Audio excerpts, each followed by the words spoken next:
Kyle, I know Jimmy's the leading scorer on the team, but there's so many games where he's differential, trying to get others involved. What's it like, to be by his side tonight on a night where he has it going and he's kind of getting the ball and going and taking a scoring first mentality?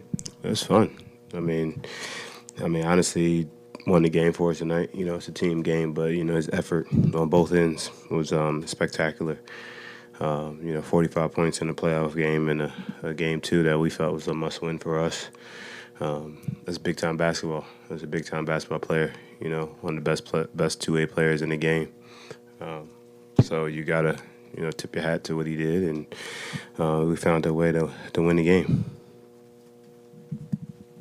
Kyle, Coach said you guys maybe released some frustration at halftime over some of those 50-50 balls not going your way in the first half. What were kind of maybe the motivational things you were telling each other to kind of pick it up on that end? Get the effing balls. Pause. No, just get after it a little bit more. We had a couple, opportunities to get, stops and get loose balls, and we just didn't get them. We gave up some easy, relief points, but it wasn't nothing, no frustration. It was just a conversation like, yeah, we got to get those. Those have to be had.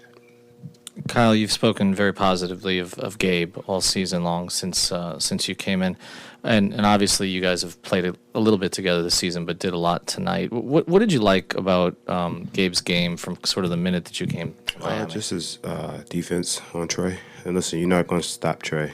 Trae's going to get his buckets. He's going to get his assists. He's going to have some good nights. But his effort, his energy was fantastic. And then he hit a couple big threes in the first half, and then hit a huge one in the fourth quarter to put us back up 7. Which was, it's a big time shot. I think it's just confidence, just growing and understanding that he's a valuable member of our team and he belongs. Kyle, Jimmy was saying that, his teammates are always encouraging him, but you have a particularly close relationship with him.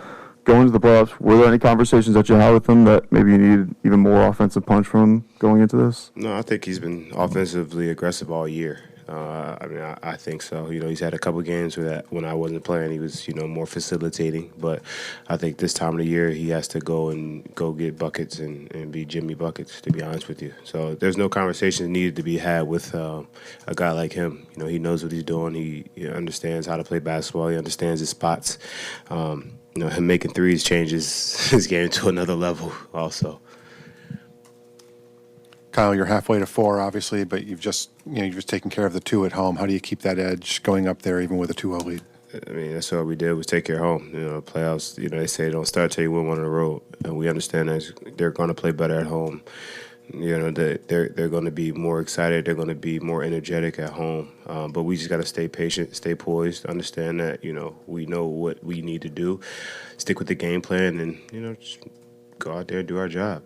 And, try to win basketball games on the road. And we've done it pretty much all year.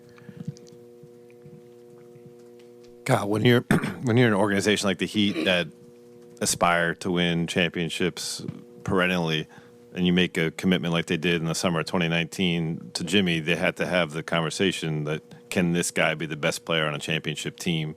How do you think Jimmy's overall skill set, demeanor, everything he brings fits like kind of that role, being the guy who could be the best player on a championship team? I think it fits well.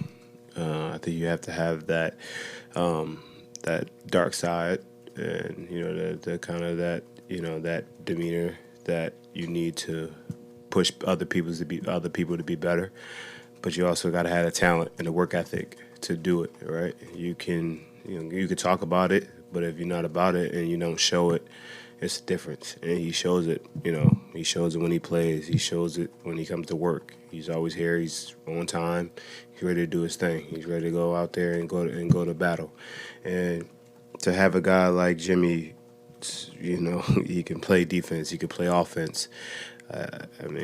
He hasn't got an opportunity to get to the championship yet, but that's the goal. His ultimate goal is to win the championship.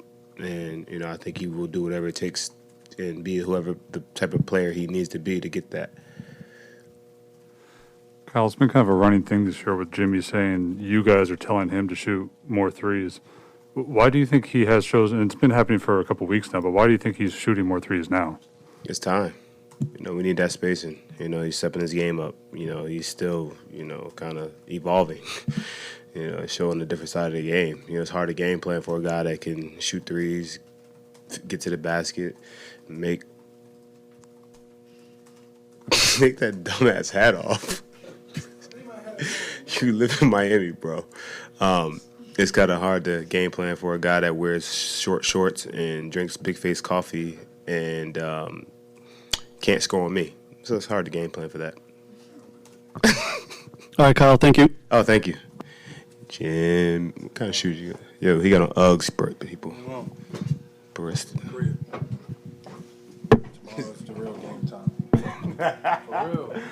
I see you. I'll get the address, man. Not playing next game. Shut up. Hold it. I'll take the stand. Thank you. Get off the stage. Jimmy! Bye, man. All right, brother.